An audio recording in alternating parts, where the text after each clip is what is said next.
In the grimdark future of the 41st millennium, miniatures are pretty small, but 10,000 years earlier, they were even smaller. So that's why today we're going to be building one of my smallest dioramas ever on top of a bottle cap. And with any good diorama or base, we're going to start with the one and only Daz air drying clay. This is the stuff of dreams, allowing me to chuck a bunch of clay onto this bottle cap, which will allow us to start crafting the base of what will be a fun, foresty, rocky plain. Now this will work with literally any air drying clay. Basically we can just chuck it on and a day later we can come back and it'll be rock hard. Now to make it look nice and smooth, we can add a bit of water and rub it everywhere. But first we are going to have to dry fit our lovely resin rock onto the bottle cap to make sure it fits on the slightly obscure shape. And after being plunged in darkness, it's time to venture into my rock box and look for the perfect piece that will give us a fun little crevice or ravine on this little diorama base. And because the clay hasn't dried yet, it's time to grab some pincers and start carving that little walkway, which somehow took a lot longer than I realised. And the next stage was the easiest part of the whole diorama. It's just time to glue everything down.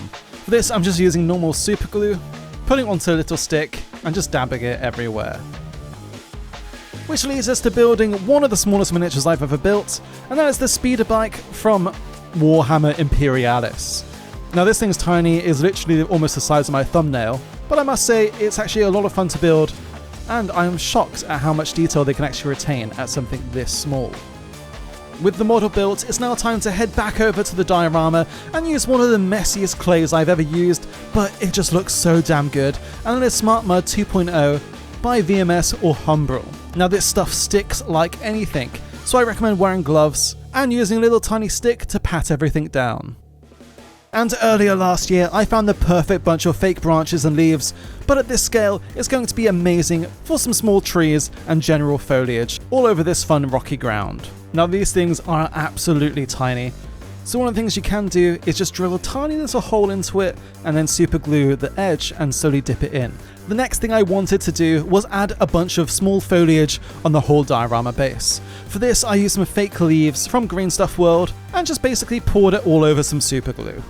This is going to add some really nice texture to the diorama and make it look that little bit more natural where there's a lot of dead foliage on the ground. This kind of act of grass or just fallen branches, I think it just looks a little bit fun. And that's it for the diorama building and the miniature. It's time to head outside and start priming. For this I gave them both a zenithal highlight, basically covering it black and then spraying white from above for some lovely contrast. And this is what our Warhammer diorama is looking like so far, and I'm really happy for what this looks like considering it's on top of a bottle cap. And I just want to say thank you to Marcus Vencel and the Distinct Butter and all the other members who have joined the channel that help me make these videos, where you can see a monthly members only basing video. So yeah, I just want to say thank you to everyone who watches my videos. Back to the video. So let's grab some green airbrushing paints out. For this I'm using the Minotaurum green contrast paint from Games Workshop. It is such a beautiful green, mainly because it's such a natural colour. Now I really overexposed this shot, which means you'll see what the actual colour looks like in a second. And with our base toned down, it's time to start painting the rocks to, well, look like rocks. And for this I'm using some Petroleum Grey by Scale 75, which is a lovely grey which has kind of a purple hue to it, adding that nice rock tone. I'm watering this down quite considerably, as I'd like some of the green undertones to push through. And where I've added it on too thick, like here, I just grabbed a brush of some water and just put it on there, because it can't really be too thin at this stage, as we can always paint it thicker on later. Next I added some ivory or white into the grey mix and started dry brushing slightly over all of the rocks to catch any of the edges, giving it this more natural look. Now that we've started to get some colour onto this diorama, I wanted to paint the base black quickly just so we can see that stark contrast. And speaking of contrast, it's time to add some of that to the greens, and for this I use some Dark Angel's Green, thinned down extremely heavily as it's a very potent pigment, and I basically poured this over all of the leaves we stuck down earlier. This adds a nice kind of dark vibrant green beneath the light green. And while that dries, let's hover and start painting our speeder bike. For this we're going to be using some Burnt Red by AK Interactive and dipping it into a sponge, thinning it slightly.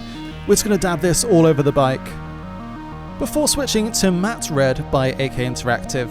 I'm going to do the same, but making sure just to go from above, before switching to a final paint of Blood Red, once again by AK Interactive.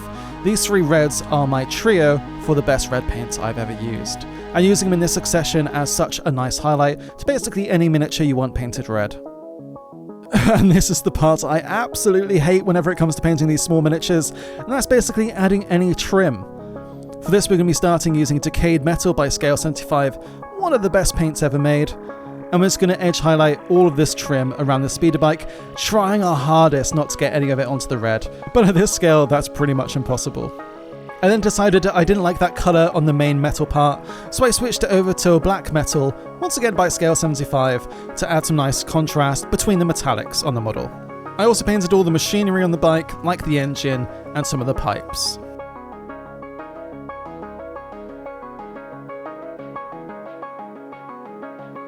And then once that was done, it was time to regret all my previous decisions and start edge highlighting again, this time with Elven Gold over all of that Decayed Metal, adding a really nice decayed gold effect. Now this step was probably pretty optional, as you can probably just use the gold to begin with and save yourself a lot of hassle and time.